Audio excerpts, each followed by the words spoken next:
Being on renewal leave was great except for Sunday morning. I felt like a fish out of water. My husband and I visited other churches.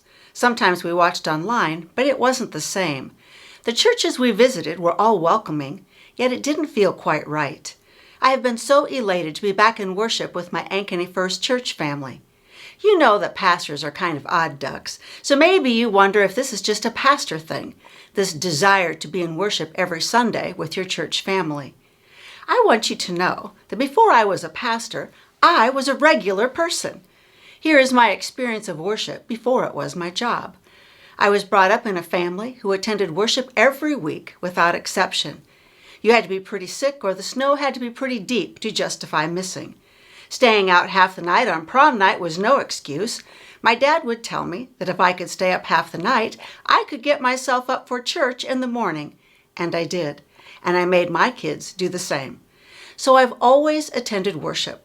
I was there every week, keeping a pew warm. For many years, I went to worship just because my parents had taught me that's what you're supposed to do on Sunday morning. I didn't get much out of it, but I went.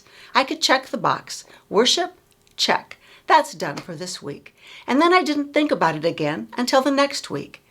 Maybe my lack of enthusiasm could be blamed on the songs that we sang that week, or the hard pews, or the pastor's preaching. Then in my 30s, I started to be involved in small groups and disciple Bible study. I read my Bible and I prayed throughout the week. I responded in service both inside the church and outside. It got so I actually looked forward to going to worship. Unless we were out of town on vacation, we were always there. I even told my boss that I wouldn't travel for business until after church on Sunday.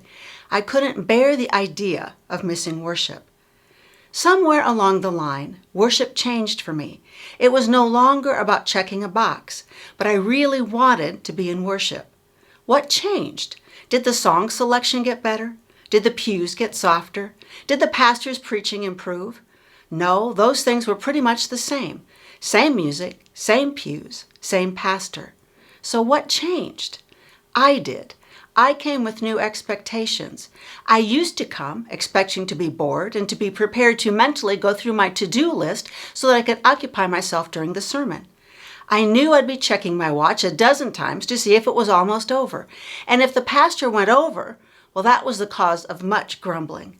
Then, over the years, I got to be more than a Sunday morning Christian.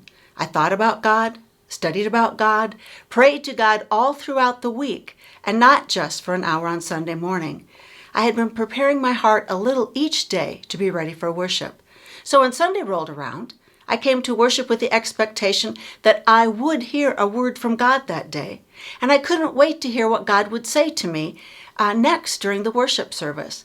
I couldn't wait to see and pray with and for my church friends.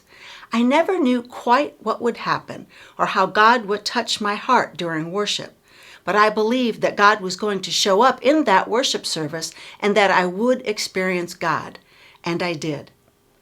Think about your worship life as it is right now. Is it all you desire it to be? Think about the worship life you would like to have. What needs to change?